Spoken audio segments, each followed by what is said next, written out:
everybody, it's Pat. I finally figured out how to get the trailer to show up, the invisible trailer. So it was my fault. The way I had my camera set up originally was for my 3500 Sierras. And what you have to do is measure on the tailgate from the camera to the ground. And then you have to install the camera on the back of the trailer roughly around 4 inches above that number. The interesting thing is the Sierra cameras are on the top of the tailgate, where the Hummer camera is actually in the middle to more towards the bottom of the tailgate.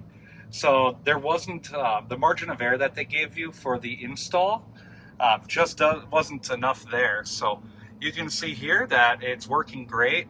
I'm about to turn on my blinker, and you'll also see the blind spot monitoring show up here. So yeah, everything's doing great. I shouldn't say blind spot monitoring, but just the red area where it says don't go there if there's a car, because you'll hit it.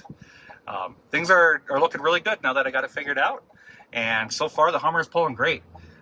No issues whatsoever. This is our first camping trip of the year, and we're not going very far at all, and I'm curious just to figure out the process and determine how things are going to work once I get to the campsite. So yeah, can't wait to make some more content.